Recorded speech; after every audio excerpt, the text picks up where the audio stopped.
नमस्कार श्रोते हो. दीपक रेगे कथाकथन चॅनलवर तुम्हा सगळ्यांचं मनापासून स्वागत.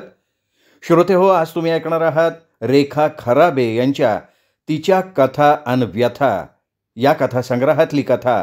पण तत्पूर्वी तुम्ही जर आत्ता चॅनलवर पहिल्यांदा आला असाल किंवा अजूनपर्यंत चॅनल सबस्क्राईब केलेलं नसेल तर प्लीज चॅनल सबस्क्राईब करा, ही नम्र विनंती. ऐकूयात रेखा खराबे लिखित स्वीकार. गाडीनं गाव सोडलं आणि मीही जरा पाय वर घेऊन ऐसपैस बसले. लग्न होऊन 7-8 वर्ष झाली, पण माहेर सोडताना अजूनही डोळे पाणावतातच, घशाशी दाटून येतच. बोलते शब्द त्यात भिजूनच अवघडत बाहेर पडतात. आईला बरं नाहीये, सारखी आठवण काढतीये, एकदा येऊन जा, असा दादाचा फोन आला. मग काही राहावे ना. आईला भेटून खूप दिवस झाले होते. मुलाच्या शाळेचं निमित्त होतंच, पण आता तो बाबांजवळ 4 दिवस राहू शकण्याइतका मोठा झाला होता. म्हणूनच 4 दिवसांसाठी मी एकटीच माहेरी गेले होते. आईला आता तसं बरं होतं. ब्लड प्रेशर वाढल्यानं 4 दिवस तिला दवाखान्यात ठेवावं लागलं होतं. थोरले दोघेही भाऊ तिथंच. मीच तेवढी एवढ्या लांब, म्हणून आईनं माझ्या नावाचा धोशा लावलेला असावा. शिवाय दवाखाना म्हटलं की माणूस आधीच थोडं घाबरून जातं, जरा हळवं पण होतं. म्हणूनच आईला मला खूप भेटावंसं वाटलं असेल. तसंही आई लेकीचं नातं जरा वेगळंच असतं. मुलगी सासरी गेली, संसारात रमली की नात्यातले मैत्रीचे बंध आणखीन दृढावतात. दोघीही आपली मनं एकमेकींजवळ मोकळी करू शकतात. आईचा जिव्हाळा न्याराच, त्याला कशाची सर नाही. माझ्यासारखी लेक एवढ्या लांब असली की आईचा जीव कसा कासावीस होत असणार हे आत्ता लेकाला सोडून आल्यावर मला चांगलंच जाणवतंय. संसाराच्या व्यापात, रोजच्या धावपळीत माझ्यासारख्या लेकीला ती ओढ फारशी जाणवत नसेलही. पण संसार सुनांच्या सुपूर्द करून जवळजवळ निवृत्ती स्वीकारलेल्या आईला लेकीची आठवण, तिच्या भेटीची ओढ किती वाटत असेल ते मी आज निवांत गाडीत बसल्यावर समजू शकत होते. निघताना आईच्या पायाशी वाकले तेव्हा आशीर्वादाबरोबरचं तिचं बोलणं आठवलं आणि मला हसूच आलं. तेव्हाही डोळ्यात पाणी येऊन मी हसले होते. भाऊजायांनीही त्याला हसत हसत दुजोरा दिला होता.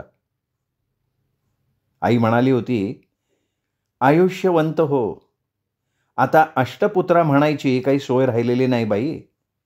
पण जयेशला खेळायला भावंड कधी आणणार? एखादा वाटेकरी हवाच ग. नाहीतर ही मुलं एक्कलकोंडी आणि अप्पलपोटी होतात. तेव्हा विचार करा आता. तसं आईच्या म्हणण्यात तथ्य होतं, नाही असं नाही. माझ्याही पाहण्यात अशी मुलं होती. मलाही मूल नको होतं असं नाही. आता विचार करायला हरकत नाही असं मीही मनाशी ठरवून टाकलं.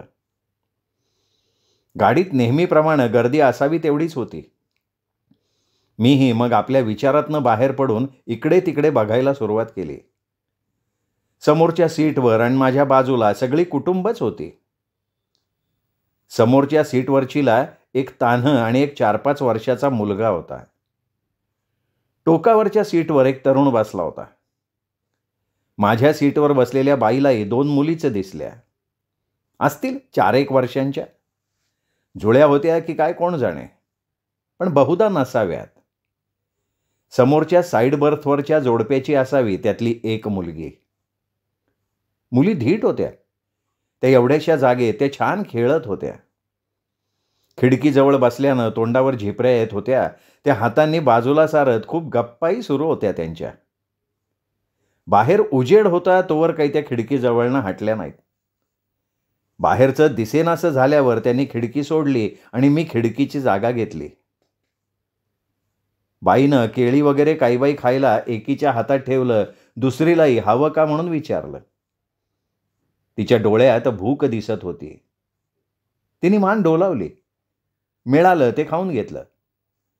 समोर बसलेल्या तिच्या आईवडिलांनी पण नको घेऊस असं काही म्हटलं नाही. ते आपले गप्पातच दंग होते. कुठलं तरी स्टेशन आलं, समोरचा मुलगा उतरून गेला. पण डब्यात फारसं कोणी चढलं नाही की गर्दी झाली नाही. प्रवासाचा मौसमही नव्हता तो. ती छोटी मुलगी आपल्या आईवडिलांजवळ बसून गप्पा मारायला लागली. बराच वेळ हातवारे करून, मान वेळावून तिच्या गप्पा सुरू होत्या. पोरगी मोठी गोड होती. रंग बऱ्यापैकी उजळ होता. गोबरे गोबरे गाल. नाक मात्र जरा आप्रच. बॉब केलेले कुरळे केस होते. डोळे मोठे नसले तरी भावपूर्ण होते, बोलके होते. बराच वेळ तिने गप्पा मारल्या, गाणी म्हणून दाखवली. मग मात्र तिला पेंग आली असावी. तिथंच मुटकुळं करून ती आडवी झाली. बाईनं जरा सरकून जागा करून दिली. प्रेमानं थोपटणं नाही का अंगावर पांघरून घातलं नाही. मला जरा नवलच वाटलं. पण नेहमीप्रमाणे प्रवासी अलिप्ततेनं मी तिकडे दुर्लक्ष करून आपल्या पुस्तकात डोकं घातलं. तास 2 तास तसेच गेले. छोटी छोटी स्टेशनं मागे पडत होती. एक मोठंही स्टेशन आलं होतं. 10 मिनिटं गाडी थांबली होती. पण पुस्तक इतकं छान होतं की ते सोडवत नव्हतं. माझ्या आवडत्या लेखिकेचं पुस्तक धाकट्या भाऊजाईनं मुद्दाम प्रवासात वाचायला म्हणून आणून दिलेलं होतं. गाडी थांबली. जंक्शन असावं. गाडी आता बराच वेळ थांबणार कळलं म्हणून मी पुस्तक मिटवून बॅगेत ठेवलं. पाय मोकळे करावेत म्हणून पर्स घेऊन खाली उतरले. स्टेशनवर नुसती गर्दीच गर्दी. किती ग बाई ही माणसं? इतकी माणसं रोजच कुठे प्रवास करत असतील? घाई तरी किती प्रत्येकाला. मग तो विकणारा असो की विकत घेणारा, प्रवासी असो की टीसी, सारे आपापल्या घाईत. त्या गर्दीतून वाट काढत चालत जाण्यापेक्षा गाडीतच बसावं झालं. मी परत गाडीकडे वळले. घड्याळात बघितलं तर 8:45 व्हायला आले होते. जागेवर आले तर माझ्या बाजूच्या आणि समोरच्या दोन्ही सहप्रवाशांची जेवणं चालली होती. माझा उपवासच होता त्यामुळे जेवणाचा प्रश्न नव्हताच. बसून बसून कंटाळाही आला होता. त्यात वरचा बर्थ मिळालेला. शिवाय जेवणं झाली की ही चिल्ली पिल्ली झोपणारच, तेव्हा उठावं लागणारच होतं. मी आपली बॅग वर ठेवली. सामान फारसं नव्हतंच. तेवढी बॅग आणि पर्स बास. मी हात वगैरे धुवून आले. वर चढून बॅगेतली चादर काढून पसरली. वहिनीनं नको म्हणता 2 दाण्याचे लाडू आणि सफरचंद बॅगेत टाकली होती. मग मीही खाऊन घेतलं. आता करायचं तरी काय होतं? शांतपणे झोपावं झालं. गाडी सकाळी 8-8:30ला माझ्या गावी पोहोचणार होती. पुस्तक वाचता वाचता डोळा केव्हा लागला कळलंच नाही. आदल्या रात्री आईबरोबर गप्पा मारता मारता रात्रीची झोप नीट झालीच नव्हती. सकाळी जाग आली तर 5:45 झाले होते. गाडी कुठल्या तरी स्टेशनवर थांबली होती. बऱ्यापैकी मोठं गाव होतं. उतरणारे आणि चढणारे चढत उतरत होतेच, पण आमच्या डब्यातली बहुतेक मंडळी अजून झोपेतच होती. ती मंडळी जागी होऊन मग बेसिनजवळ गर्दी होणार, त्यापेक्षा आपण आपलं सगळं आवरून घ्यावं झालं. फ्रेश होऊन चहा वगैरे घेता येईल म्हणून लहान मुलांच्या उतावळेपणानं मी बॅगमधनं ब्रश, पेस्ट, नॅपकिन वगैरे बाहेर काढला. सहज समोर लक्ष गेलं तर ती छोटी मुलगी पाय पोटाशी घेऊन झोपली होती. मला तिची दया आली. खाली उतरले तर तिचे आई वडील साईड बर्थवर चांगलं पांघरून घेऊन झोपलेले होते. मला नवलच वाटलं, काय विचित्र माणसं असतात एक एक. मी फ्रेश होऊन आले तोवर ती साईड बर्थवरची बाई पण उठून बसली होती. माझ्या बर्थवरचं कुटुंब बहुतेक रात्री किंवा पहाटे उतरून गेलेलं होतं. अजून तरी तिथे कोणी आलेलं नव्हतं. सामान खाली घेऊन मी खिडकीजवळची जागा पकडली. चहावाल्याकडनं चहा घेतला. गरम गरम चहा पोटात गेल्यावर जरा तरतरी आली. समोरच्या बाईशी बोलावंसं वाटलं पण ती फ्रेश व्हायला गेलेली. माझ्या समोरचं सूर्यवंशी कुटुंब अजून झोपेतच होतं. खिडकीतून येणारी कोवळ्या उन्हाची तिरीप अंगावर बरी वाटत होती. गाडीनं स्टेशन सोडलं आणि वेग घेतला. तेव्हा ना समोरची बाळही उठून बसली होती. मग नाईलाजानं त्यांच्या आईबाबांनाही उठावं लागलं. मग बराच वेळ त्यांची गडबड सुरू होती. अंथरूण गोळा करणं, बर्थ पाडणं. तोवर बाई तान्ह्याला घेऊन माझ्या बाजूला येऊन बसली. आवरून झाल्यावर मोठ्याला त्याचे बाबा संडासला वगैरे घेऊन गेले. ती बाई माझ्यासमोर खिडकीजवळ बसली. मी हसले तशी ती पण मोकळेपणानं हसली. 2 दिवस झोपू दिलं नाही बघा छोट्यानं. माहेरी गेले होते मोठ्या हौसेनं. पण कसलं माहेरपणन काय?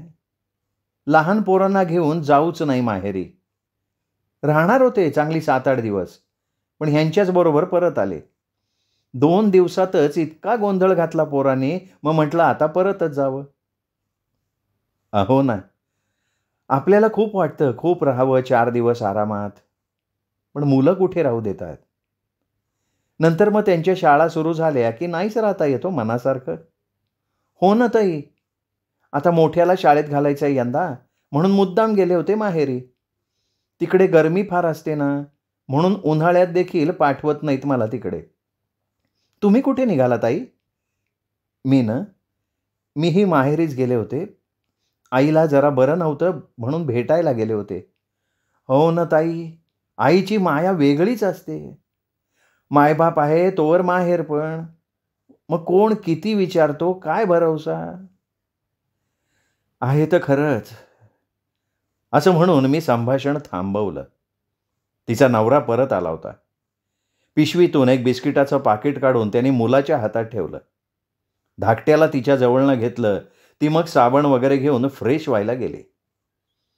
बाजूच्या बर्थवरची बाई ही आता वेणीफणी करून तयार झाली होती. तेवढ्यात ती वरची पोर रडायला लागली. तरी तिची आई ढिम्म.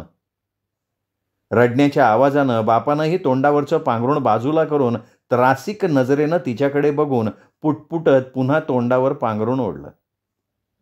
मला चिडच आली. काय बाई एक एक माणसं तरी. मग मीच आगाऊपणा करून त्या बाईला बोलले, अहो मुलगी रडतीये तुमची. बिचारी अंग आखडून झोपली होती रात्रभर. माझी मुलगी? काय बोलताय बाई तुम्ही? माझी नाही ती मुलगी बिलगी. आम्हाला वाटलं समोरच्यांची आहे.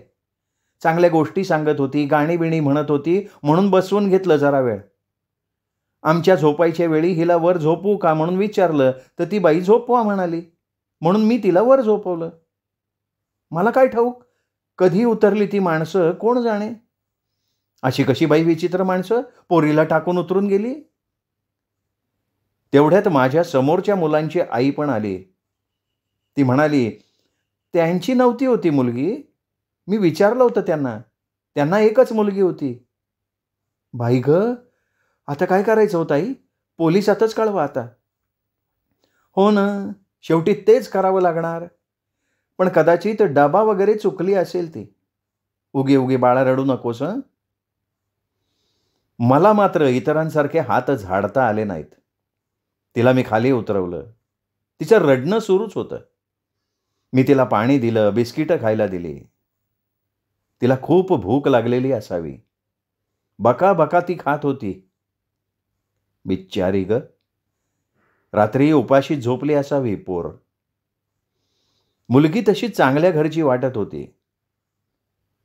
अशी कशी हिची आई? एवढा वेळ पोर दिसली नाही तर तिने तिला शोधायचा प्रयत्नही केला नाही. चौकशी नाही का आरडाओरडा नाही. इतकी बाई बेफिकीर. जाणून बुजून तर सोडली नसेल ना कोणी. मनातल्या विचारानं माझ्या छातीत धस्सच झालं. काय होणार या पोरीचं आता. पोटात ढवळून आलं माझ्या. आई इतकी कशी निष्ठुर होऊ शकते. कितीही बिकट प्रसंग गुदरला तरी आई आपल्या पोटचा गोळा असा वाऱ्यावर सोडू शकते. मला अचानक अकबर बिरबलाची ती माकडीणीची गोष्ट आठवली. हौदात पाणी सोडल्यावर बाळाला वाचवायचा आटोकाट प्रयत्न करणारी ती माकडीण. स्वतःला बुडायची वेळ आल्यावर त्याच बाळाला पायाखाली घेऊन स्वतःचा जीव वाचवायला धडपडते. क्षणार्धात सारं आठवलं आणि छातीत धडधडायला लागलं. काय करावं काही सुचतच नव्हतं. मी बघितलं तर पोटात खाणं गेल्यानं ती पोरही जरा शांत बसली होती. बहुधा आईला सोडून राहायची तिला सवय असावी. राहणीवरून, कपड्यांवरनं ती चांगल्या घरातली वाटत होती. कुठे असेल बरं हिची आई? हिलाच आता जरा बोलतं करावं. बाळा, तुझी आई कुठे आहे? आपल्या बोबड्या आवाजात मान हलवत ती बोलली, मला खाऊ आणायला गेली आहे. चला, आपण तुझ्या आईला शोधूया. मी तिला घेऊन डबाभर फिरले. आजूबाजूच्या डब्यातही शोधून आले. कुणालाच काही ठाऊक नव्हतं. सगळेच हात झाडून मोकळे झाले. तिची आई काही सापडली नाही. मी हताश होऊन पुन्हा जागेवर येऊन बसले. आता टीसी आला की त्याला सांगावं, तो तिला पोलिसांच्या सुपूर्द करेल झालं. पण तोवर पोरीला थोडं खाऊ पिऊ घालावं. माझ्यातली आई जागी झाली. मी तिला संडासला नेऊन आणलं. बेसिन जवळ नेऊन तोंड धुवायला लावलं. तिलाही जरा बरं वाटलं असावं. माझ्या पुढंच तुरू तुरू चालत ती माझ्या जागेवर जाऊन बसली. मी तिला बॅगेतनं काढून सफरचंद खायला दिलं. सोबत माझ्या मुलासाठी मामीनं दिलेला खाऊ थोडा तिला दिला. पाणी पिऊन ती जरा तवानी झाली. डबाभर आधी जाहिरात झाली होती. एक एक जण येऊन चौकशी करून जात होतं. बिच्चारी पोर म्हणून लोक सहानुभूती दाखवत होते. पोलिसात द्या यासारखे सल्लेही येत होते. एक दोघांना मी बोललेही की तुम्ही म्हणता ते ठीकच आहे, पण मी बाई माणूस, तुम्ही लोकच काहीतरी करा की आता. मग मात्र स्टेशन आलं की बघूया, पोलिसांचं झेंगट कोणी मागे लावून घ्यावं वगैरे बडबडत एक एक जण पांगले. खरं तर मलाही काय करावं सुचत नव्हतं. काहीतरी हातपाय हलवायला हवेच होते. मी हळूच तिला विचारलं, तुझं नाव काय बेटा? मित्तू. नाही नाही, पूर्ण नाव सांग. मित्तू आई काले. आईचं नाव काय? आई. बाबांचं नाव काय? बाबा नाही मला. राहतेस कुठे तू बेटा? गली. अगं पण तुझं घर कुठं आहे? बाजाला जवळ. कोणत्या गावाला? यावर काय उत्तर द्यावं तिला कळलं नसावं. चेहऱ्यावर प्रश्नार्थक चिन्ह घेऊन ती बघत राहिली. तिचा प्रश्नोत्तराचा वर्ग संपवून मी समोरच्या बाईला विचारलं, तुमच्या लक्षात आहे का हो ही कुठून बसली ते? नाही बा, आम्ही आलो तेव्हा ती समोरच्या मुलीबरोबर खेळत होती. मी बाजूच्यांनाही तोच प्रश्न विचारला. ते आधीच माझ्यावर चिडले होते. आम्हाला नाही ठाऊक का? ती जरा वेळ आमच्याजवळ बसून बोलत होती, गाणी बिणी म्हणत होती. तिचे बोबडे बोल आम्ही कौतुकानं ऐकत होतो, एवढंच. अंगच झटकून टाकलं. जणू मी तिला सोबत न्यायला सांगत होते. मीही मग कोणाला काही विचारायचं नाही असं ठरवून टाकलं. आता स्वतःलाच काहीतरी करायला हवं होतं. मुलगी एकदा माझ्या चेहऱ्याकडे मध्येच खिडकीतनं बाहेर बघत बसली होती. तिच्या डोळ्यातून तिच्या मनात काहीतरी घालमेल चालली होती हे जाणवत होतं. झाल्या प्रकारानं ती भांबावून गेलेली असावी. मीही मग काही न बोलता जरा वेळ गप्प बसले. मध्येच तिला आईची आठवण आली असावी. ओठ बाहेर काढून रडवेल्या चेहऱ्याने तिने मला विचारलं, माझी आई कुठं आहे? काय उत्तर द्यावं मला कळेना. मलाच भरून आलं. शोधू हं बेटा तुझ्या आईला? आता हिला बोलतं करायलाच हवं, म्हणजे हळूहळू माहिती काढून घेता येईल. तुझी आई कामाला बाहेर जाते का ग बाळा? तिने होकारार्थी मान डोलावली. हो, लोज. मला खाऊ आणायला आणि फाका आणायला ती कामाला जाते. मग घरी कोण असतं ग? कोणी नाही. आई येऊन मला जेवायला देऊन जाते, मग मी झोपून जाते. तुला भीती नाही वाटत बाळा? वाटते ना. मग मी लांब लांब म्हणते आणि डोले बंद करून घेते. हे कोणी सांगितलं तुला? आईने. तुझे बाबा कुठे आहेत? मला बाबाच नाही. मग आजी, आजोबा, मामा, मावशी, काका, आत्या कुणी? आमची मावशी आहे ना शेजारची, पण आईशी भांडण केलं ना तिनं, आता गट्टीप होय. मी आधी मावशीच्याच घरी लायची. हो का? पण तुझी आई काही बोलली होती का ग तुला? मावशी, काल ना आई कामाला गेलीच नाही. ती सारखी ललत होती. म्हणत होती की ती आता देवबाप्पा जवळ जाणार. मला म्हणाली की तू ललायचं नाही, शाण्यासारखं राहायचं, कुणाला त्रास नाही द्यायचा. सारखी माझे पापे घेत होती, मला कलेवल घेत होती. रोज तर माझा पापा घ्यायलाही तिला वेळ नसतो. खरंच देवबाप्पाजवळ गेली माझी आई मावशी. आता पलत नाही येणार आई. माझेच डोळे भरून आले. कळेच ना तिला काय उत्तर द्यावं. स्वतःला सावरून मी तिच्याशी इकडच्या तिकडच्या गप्पा सुरू केल्या. वाटलं त्यातून काहीतरी सुगावा लागेल, पण काही हातीच लागलं नाही. तू कुठे बसली होतीस बाळा? तुझं सामान कुठे आहे? तिनं वर कडीवर अडकवलेल्या प्लॅस्टिकच्या पिशवीकडे बोट दाखवलं. मी घाईनं ती बॅग काढली. त्यात तिचे 3-4 फ्रॉक, चड्ड्या वगैरे कपडे, एक शाल होती. पाण्याची बाटली आणि बिस्किटचा पुडा आणि चिवडा लाडूचं एक पाकिटही होतं. सामान काढताना एक पाकिट खाली पडलं. मी घाईघाईनं ते फोडलं. त्यात एक चिठ्ठी होती. त्यातलं अक्षर नीट वळणदार, सुंदर, शिक्षित व्यक्तीचं वाटत होतं. चिठ्ठीत लिहिलं होतं, देवाच्या कृपेनं ही चिठ्ठी कुणा सुहृदाच्या हातात पडावी अशी अपेक्षा आहे. जगण्यासारखं माझ्या आयुष्यात काही राहिलेलं नाही. पोरीसाठी जगावंसं वाटत होतं, पण लोक सुखानं जगू देत नाहीत याची खात्री पटल्यानं हा आघोरी निर्णय नाईलाजानं घेते. देव माझ्यावर निदान एवढी तरी दया नक्की करेल आणि एखादं देवमाणूस माझ्या पोरीला सांभाळेल.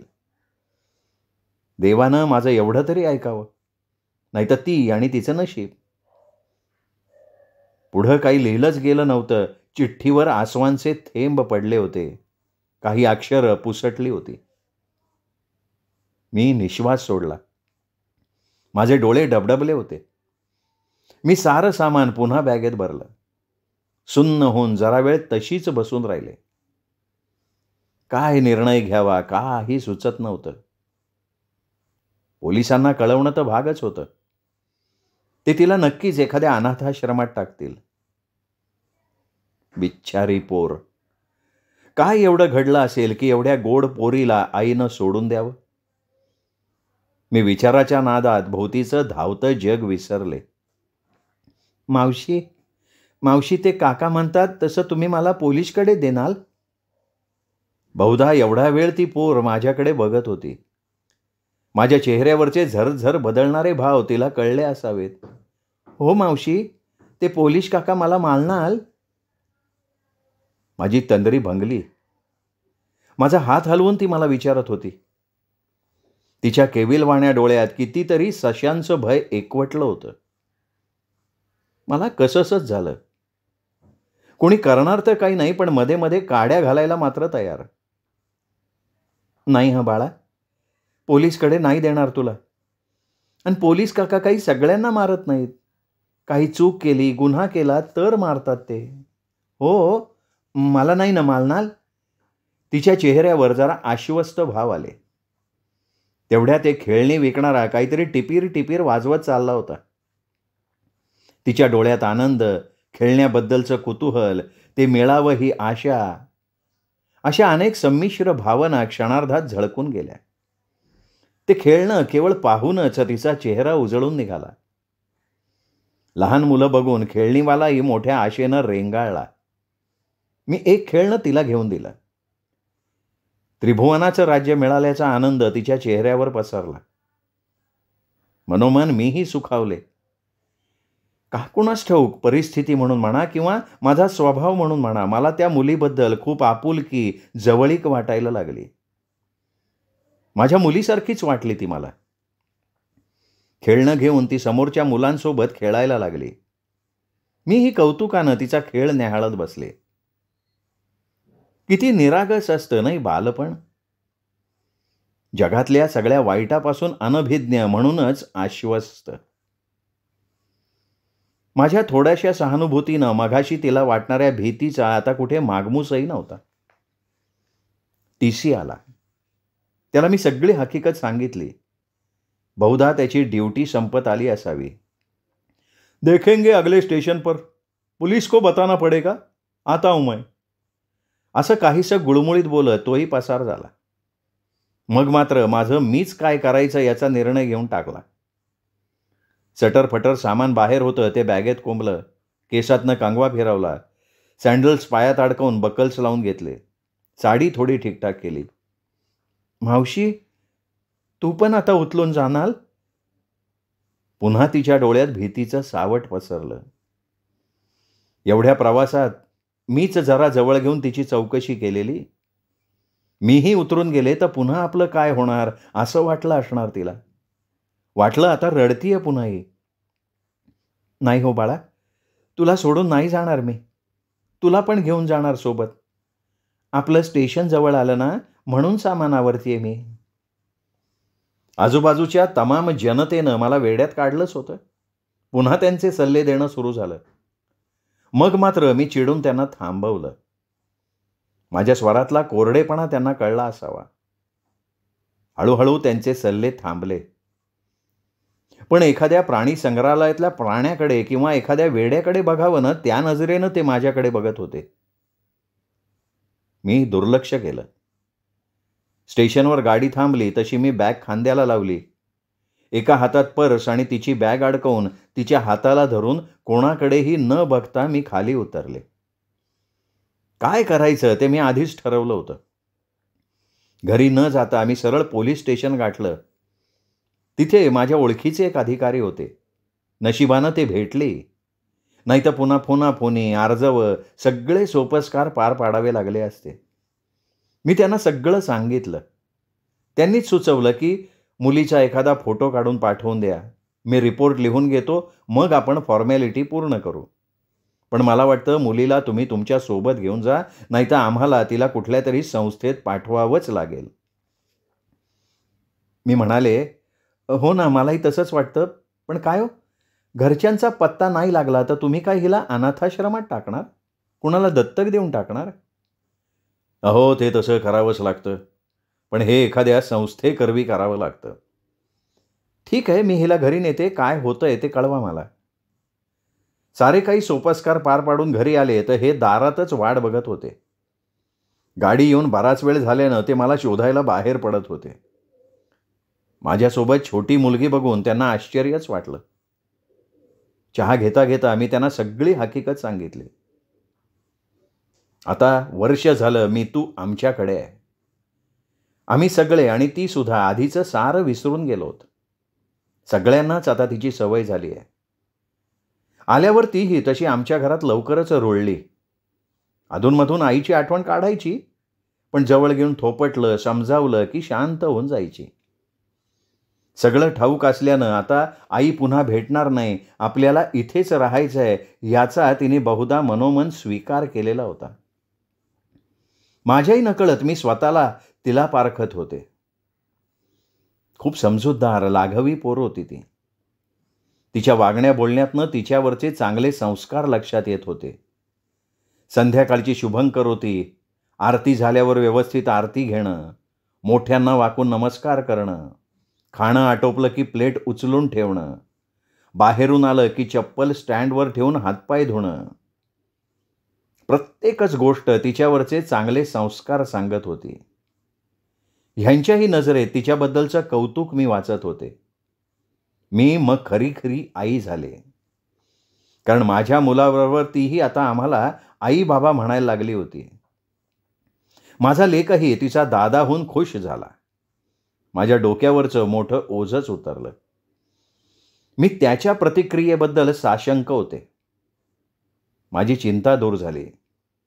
त्याच्या मनात आपल्यात कुणीतरी वाटेकरी आल्याची भावना यायला नको होती, म्हणून मी सारं त्याला नीट समजावून सांगितलं होतं. मला कळत होतं की हे सारं समजण्या इतका तो मोठा नाही, पण माझ्या परीनं मी सारे प्रयत्न केले. माझ्या लेकानं वयाच्या मानानं खूपच समजूतदारपणा दाखवला. कदाचित मी त्याला मोठ्या माणसासारखं विश्वासात घेऊन खरं सांगितलं म्हणूनही असेल.